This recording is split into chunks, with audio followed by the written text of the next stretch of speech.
my name is Kristin and this is Kristin Kraves Books.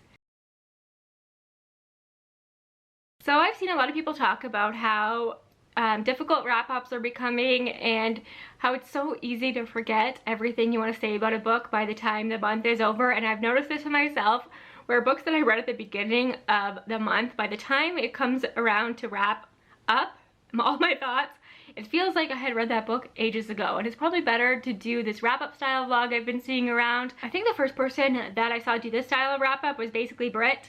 And I know that my friend Kristin from Kristin is Fully Booked just did this, and a lot of people are doing it, so I'm going to leave a link to as many as I can find down below, because they're some of my favorite videos to watch, which is really refreshing because wrap-ups are a staple, but it's important, I think, to try new things and to add new life to them. So doing this vlog style just makes sense. It just makes sense to sit down and talk about books the moment you read them. So I read 2 books so far and I want to talk to you about them. So let's start off with an e-arc I read, and it comes out in July.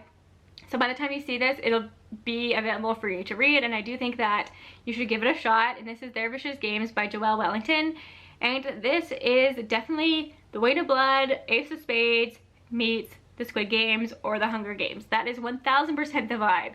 Though I would say this is pretty satirical. So you can't go into this just taking everything for its word. You kind of have to accept that it's a little bit over the top, but it has a lot to say and it's a page turner. So we're following this young girl. She is one of the only black students at this really prestigious high school, and it is her graduation day. And we learn that something happened where her acceptance to Yale was taken away from her. So I won't tell you what that is because we find out later on in the book.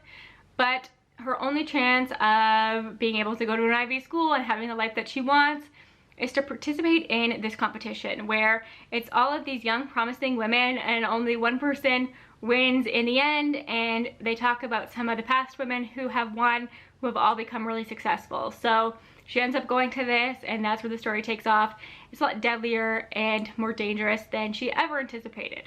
So that is what I will say about that one. This is a debut, and in some places, in the dialogue especially, it kind of reads that way. But trust me, it'll keep you turning the pages. I do think you have to get to the point where she enters this competition to appreciate it, because the first 10% where we're just getting this set up, she's angsty. Everybody's angsty, but they're teenagers and this is satirical. So yeah, I think you just have to push through. Trust me, it's worth it. Once you get there, I couldn't stop turning the pages. I was up late at night, which is odd for me, especially with an ebook, because it's not how I typically read. But yeah, I just thought that this was so fantastic. Joelle is definitely an author I will keep an eye on. Then I read a 5-star book, and it is an underwater horror, and now I've been asking everybody for more underwater horror that isn't Into the Drowning Deep, because I've read about that already, and it's impossible to find. There are like no recommendations out there. I am struggling, so if you know of any, please let me know. But the one I did read was From Below by Darcy Coates. This is my second Darcy Coates. The first one I read was Gallows Hill, which I appreciated. I gave it 3.5 stars. I saw the potential there, but wasn't just my absolute favorite. And then I read From Below and I loved it. I ate it up. Now I will say, I started reading this before everything with that submarine happened, and I was listening to it during that and I had to stop. It was just a little bit too much like real life in that moment. So I picked it back up in July and it was so good. If you loved Into the Drowning Deep, you have to try From Below. I mean, it's horror, underwater, the themes are different. I don't want to say too much more than that, but it's so good. It gave me that same tension. I think I actually liked this one even more because I think I got to know the characters a little bit more and I became more invested in them and their relationships and what happened to them. So the premise of this is that we're following the dive team who are preparing to do their first dive down to a shipwreck on the ocean floor. It's the SS Arcadia and it's very infamous, and they are obviously doing a documentary much like Into the Drowning Deep, and then it all blows up in their faces and it's creepy. The tension is next level. I was on the edge of my seat, and something that I really liked about this one is that we got flashbacks to what happened aboard the SS Arcadia. So we got to see what actually went down in that moment, how people on the ship responded. I was so tense the entire time. It is on the long side. I've said before that I like my horror to be shorter and that I want to try some of Darcy Coates' shorter books, but of course I had to go with the one that's 470 pages. But underwater horror, I don't care how long it is. I will read it and eat it up. So give me all the recommendations. I just thought that this was like my perfect horror. It's a perfect summer horror, so you have August to get your hands on this and give it a try. Now I need to pick another Darcy Coates as well, so let me know where you think I should go from here. I've read Gallows Hill and From Below, so I need to know where to go next, and I need all the under horror recommendations. I'm begging you. So yeah, I'll see you in the next clip when I've read something new. So I just finished Rejection. This is by two authors. Is it Kayla Rain? I'm not sure. This is the second book in the Make Game series, and I devoured it. We started it on a live show yesterday, finished it this morning, ate it up. It's hard to talk about this series because this is the second book in a series. It's a wide shoes, reverse harem. So outside of my comfort zone, but I think why it works for me, it embraces how kind of cringy it is. There are some hilarious one-liners. The smutty scenes are kind of hilarious at the language that is used. This is just pure entertainment. If you just need a book that is a good time and you're okay with reverse harem with some language, it's worth it. It is a blast. Our main character, Sunday, is at like a paranormal boarding school. She is a werewolf, and in the first book she was struggling to shift, and you learn that she has all of these fated mates. One is a werewolf who she rejected, one is a priest randomly, one is a demigod who's just like Thor, and the other is a vampire. So each of the books follows one of them, but really they are present throughout all of the books, and it's so fun to kind of rank them, like who's your favorite. My favorite is the Thor-like character, of course, and I grew to love him even more in the second book. We get some interesting reveals in here about what's going on because there are demons coming to attack, and yeah, there's actually some interesting plot, which I also really like. And she has a best friend named Mora, who is probably one of my favorite characters of the year, which I would not have predicted when I started this. She is sarcastic and hilarious and puts Sunday in her place, but is so supportive. When the different guys interact with each other, obviously they tease each other a little bit and they're all possessive of her, but their interactions are hilarious and they do kind of get along, and they're really supportive of her and her needs and stuff. I don't know. It's a good time. I'm having a blast with this, and we're reading the third book in 2 weeks. So you're gonna hear from me again about this series, but I know it's so outside of my comfort zone. But if you know of any more wide shoes books, send them my way because I'm just overwhelmed with recommendations right now. But if you know anything that's similar to the Make Games that's kind of funny, let me know because I devoured that. I finished 2 books yesterday. One was for a reading vlog where I let a 1-star review choose my next read. So I'm not going to go too much into my thoughts about this one. I will leave a link to that vlog because it will be posted by the time you see this. I'll leave a link to that down below, and I'll make sure to put chapters on that, and one of the chapters will be final thoughts. So you can just click on that. If you don't want to watch the rest of the vlog, I completely understand. If you just want to hear my final thoughts on it, click there. But this is The Atlas 6 by Olivia Blake. And all I will say is that I think that the 1-star review that I read had some good points. And we will just leave it at that. But I am happy that I finally got to this one, and I will not be unhauling it because I think that this edition from Fairyloot is too beautiful. Moving on. So, after that, I needed something that was a guaranteed win for me, and I had this sitting on my shelf, and it's a graphic novel. This is The Princess and the Grilled Cheese Sandwich, and this is my favorite graphic novel of all time.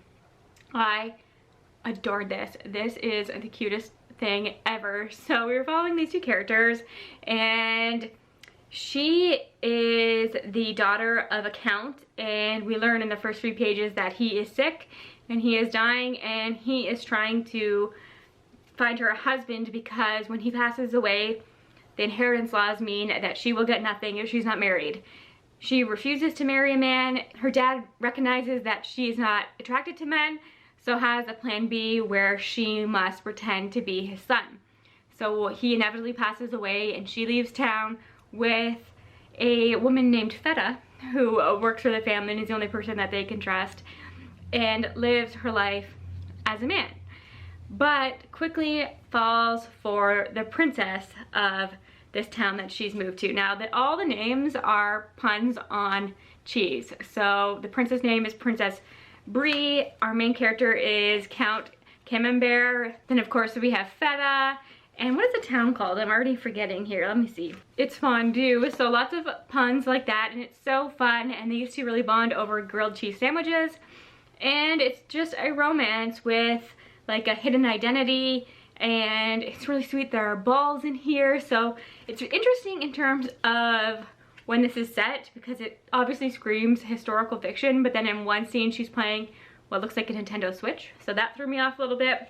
But this was so cute. I need to show you artwork that won't spoil anything for you. There they are there. I just thought that this was so sweet. And this is one of the cutest author note sections I've ever seen.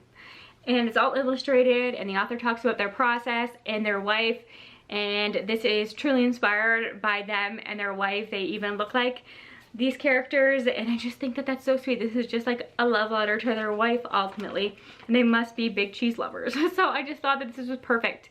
It is my perfect graphic novel. And then when I went to put this on Goodreads, I saw that it is going to be part of a series, which really made my day. And I think there's some other characters in here who we might be able to follow in future installments. But oh, yeah, I love this. This takes you less than 15 minutes to read, and I kind of want to pick it up again. It was just exactly what I needed after a disappointing read. So yes, now I need to think of what to read next, because where do I go from here? This was just perfection. So it's the next day and I've read 2 more books. I don't know what's happening to me. I'm obviously in a reading mood and I'm just going to embrace it.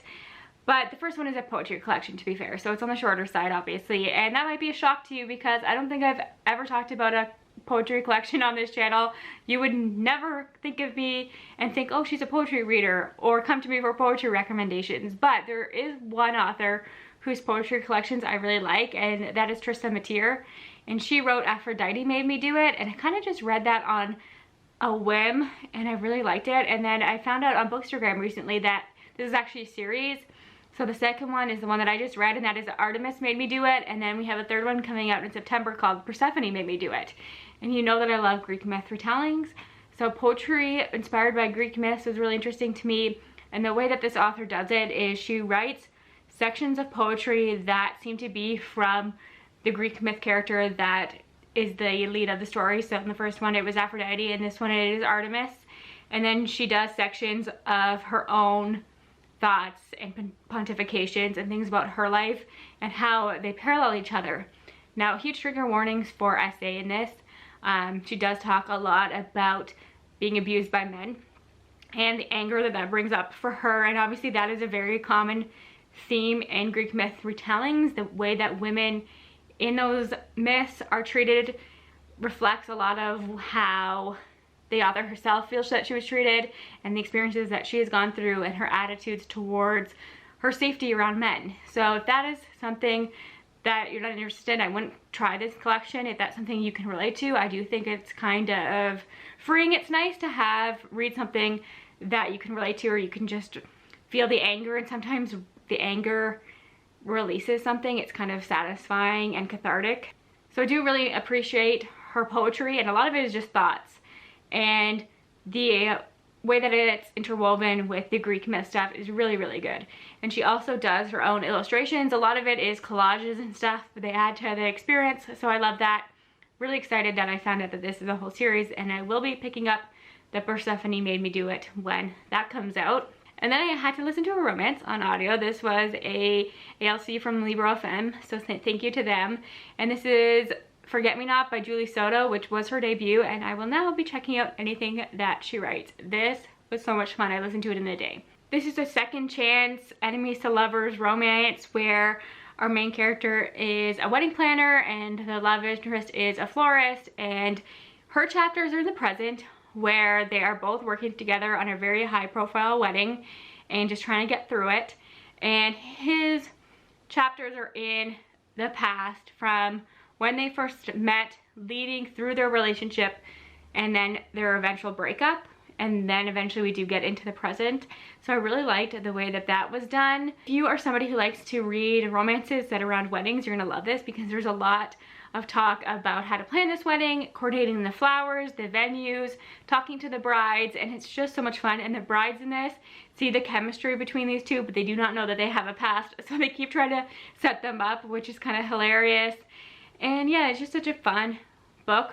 And it's interesting because our wedding planner, her mom has been married 16 times, and that is where her love for planning weddings has come from. because she has been to so many of her mother's weddings. Her mom always has a really elaborate wedding when she does get married. But then that's also where her fear of getting married stems from. So that is she's just an interesting character. She has an interesting background. I really liked their relationship. It is super smutty, especially in the past ones. So if you're looking for that, that's a good one, and it is contemporary romance. And I'd really love a copy of this for my shelf, so I'm gonna have to look into getting that. But yeah, that was a real win for me.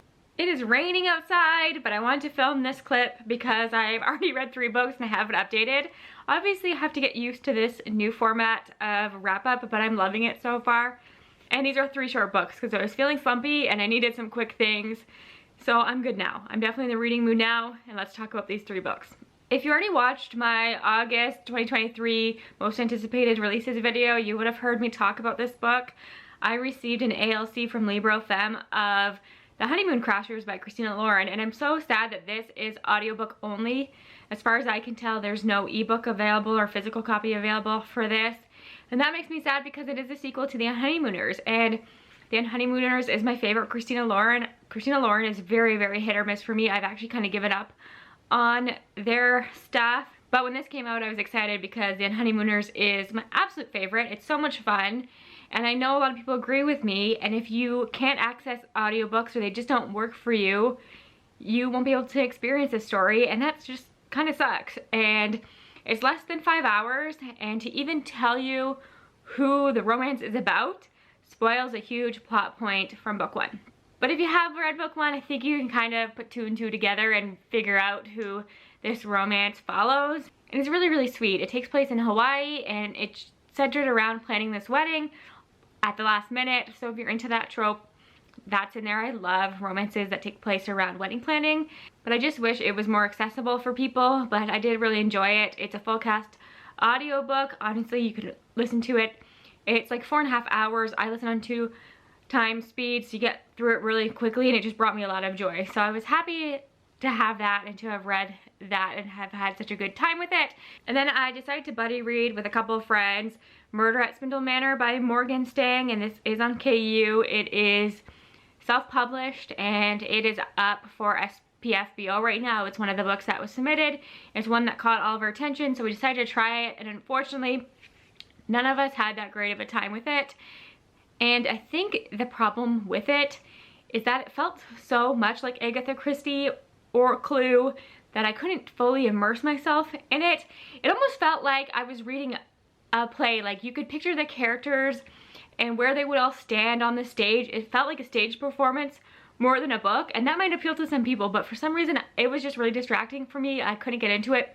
Honestly, if this was a play, I would go and see it. It's kind of over the top in that performative way that just didn't really translate for me personally in the book, and I was never connected to the characters. About 80% of the way through, it really goes out of left field, and I was really shocked by it. It's an isolated mystery that has some fantastical elements, and I don't know that the fantastical elements hit for me. There's like living dolls and stuff. I just had a hard time with it for some reason, and as I said, it just was not something I ever felt immersed in, and I kind of dreaded having to pick it up. I said, okay, everybody, they finished it, didn't like it. I'm like, do I have to finish this at 60%? And then they said, no, you gotta get to 80% to see this wild part that happens. And then once I got to that part, I thought, oh well, I'm already 80%, I might as well finish it.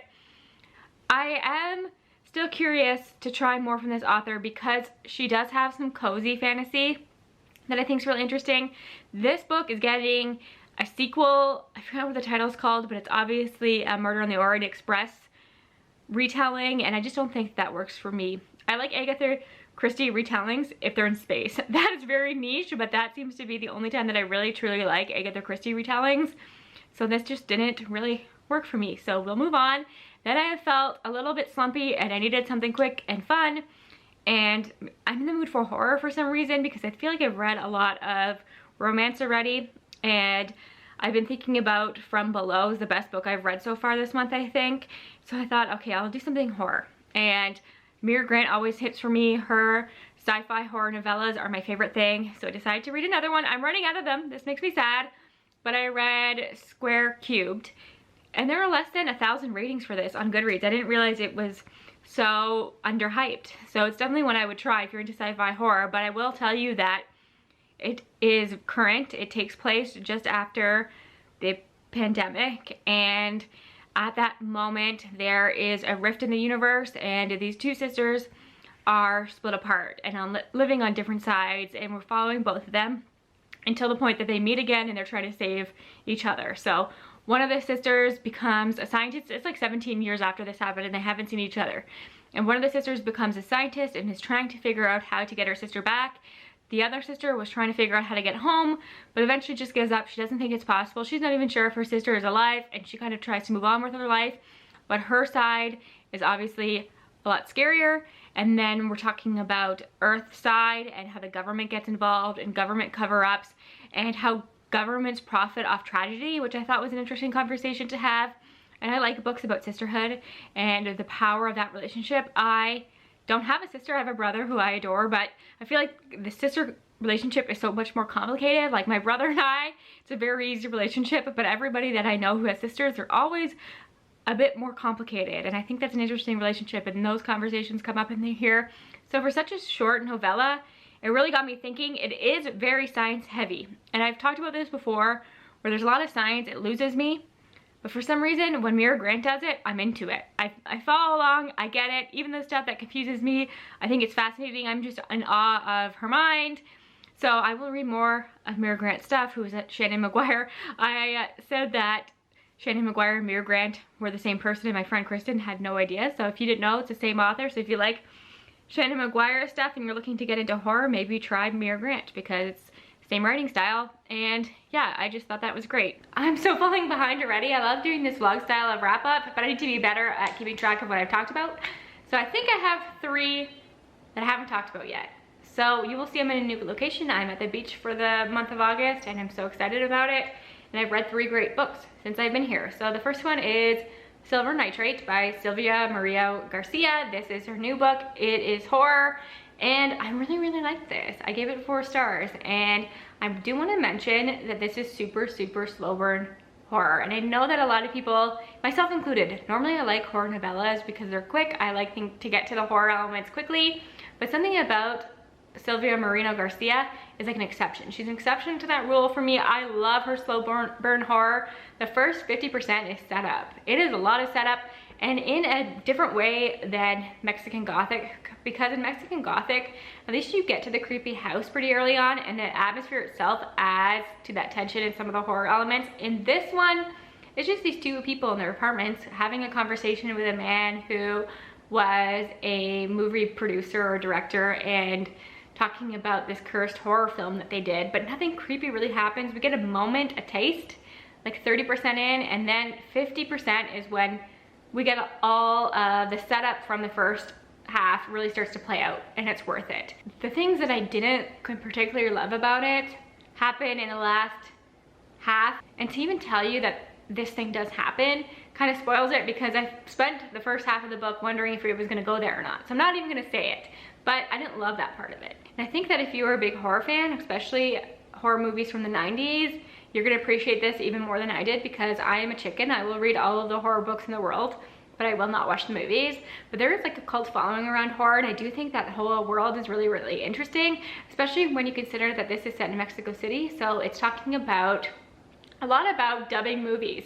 So taking movies that were made in English and dubbing over them, and even in some cases refilming them, and just people's passion about horror movies in general, and then some of the lore behind the movies in this book, and the curses that happen. And it is definitely a cultist, and it's a Nazi occultist, so be aware of that going into this one. And we're following these 2 characters who are childhood friends, and they're both going through a lot. She's a sound editor who is just not getting a lot of work right now because of sexism, obviously, and he was a huge soap star, but he is also not getting a lot of work because his reputation is just in the gutter at this point. And then they meet this man who worked on these movies in the past, and he asked them to finish the movie because he thinks that the movie is cursed, and he thinks that good things will come to them if they actually end up finishing this movie. And you can just imagine how that goes. So yeah, I really like this, but I might be biased because I just like everything she does, kind of. I still have a few of her backlist to read, but she's got a lot of range. and I think that this is a unique horror from her. So yeah, I really enjoyed this one quite a bit. And then of course I had to read the third book in the Make Game series. I read the second book earlier this month. This time, what are these even called? Possession. That is the third book, and this is Alec's book, who is the Thor-like character, very much Chris Hemsworth vibes, and is by far my favorite of the boys in the series. But like, for a book about Alec, where was Alec? I was very sad about it. I was very sad about where this book went in terms of Alec as a character and his storyline, but I still really enjoyed it. Some really cringy moments, some hilarious moments. This series is just a blast for me, and if you know of any White Shoe series that are this hysterical, I need those recommendations because I'm having such a good time with this, and we got some interesting reveals. I think this one is more plot focused than some of the others because it really is setting us up for that big finale. So I have a lot of questions, and I think that's kind of good. It's a good balance between the romance and the plot and the world building, because there's some interesting questions that I have. So yeah, I'm having a good time with that, obviously. And we are reading the fourth and final book in August. So if you've been following along, please join us, and you still have time to catch up because I read all of these in under 24 hours. We started them on Sundays. By Monday morning I was done, because they're just these books, you're hooked.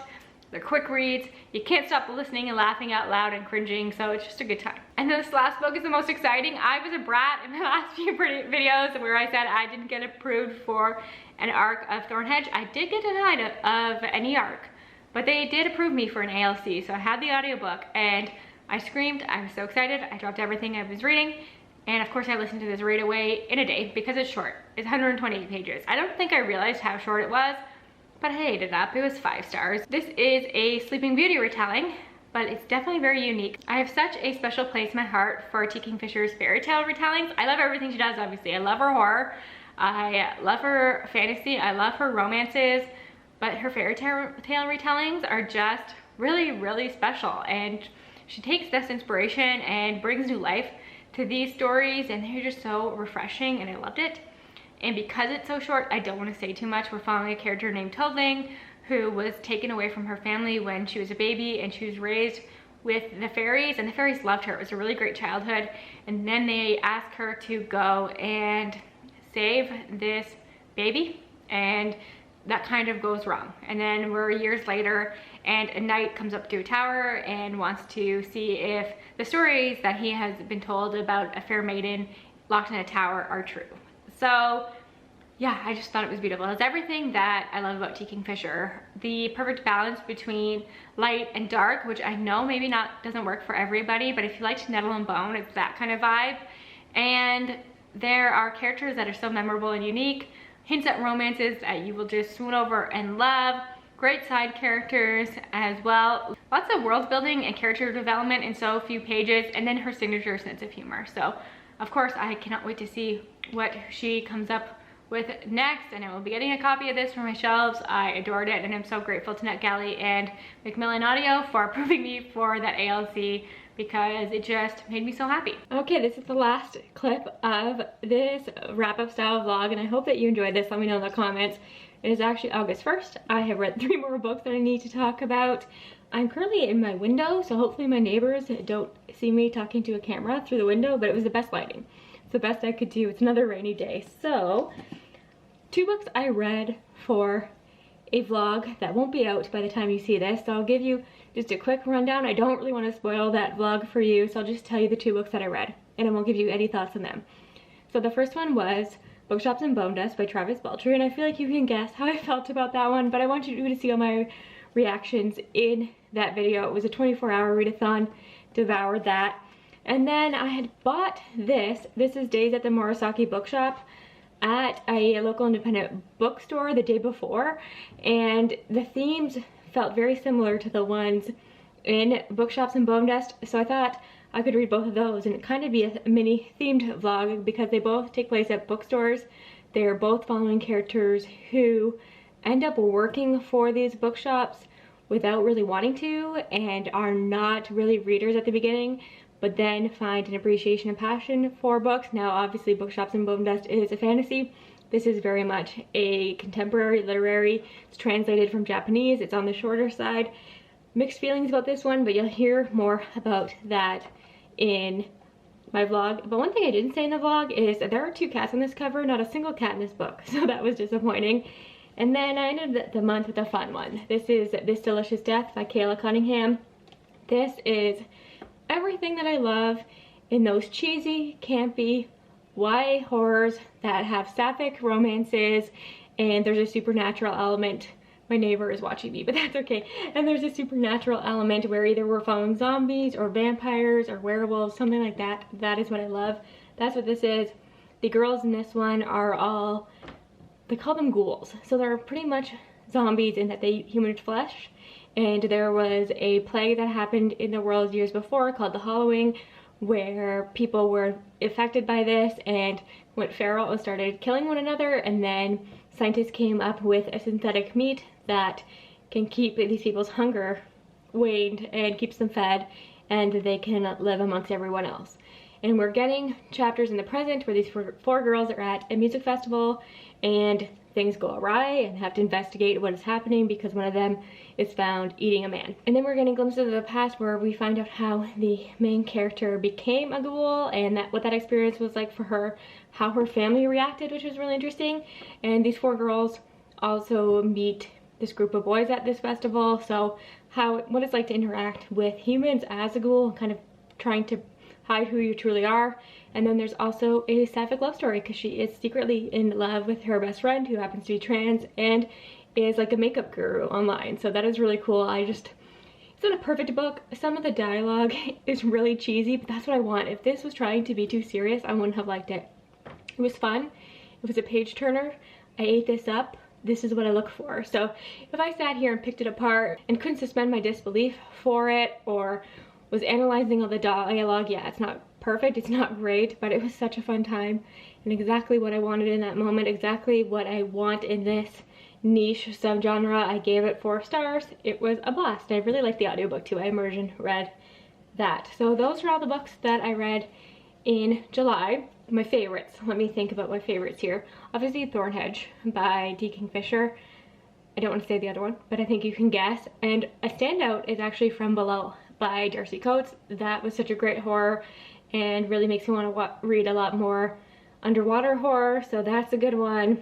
And I think I read, let me get my stats, I'm gonna pull out my story graph. So I read 16 books in July, and I have to wonder if doing this style wrap up encourages me to read more, because I do feel like it did.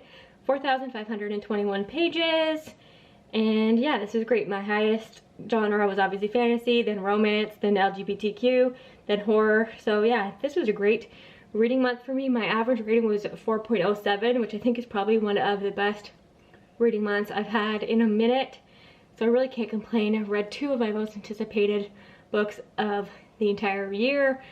Got some horror in that I was really craving, so it was just a good time. I had a great July, and I'm hoping I'm bringing that energy into August because I have so many readathons I want to do, reading a lot of anticipated books. So cross your fingers that July goes just as well for me. I hope that you had a great July. Let me know what the best book you read in July was. I love you all. Thank you again for the support. I'll talk to you again soon. Bye for now.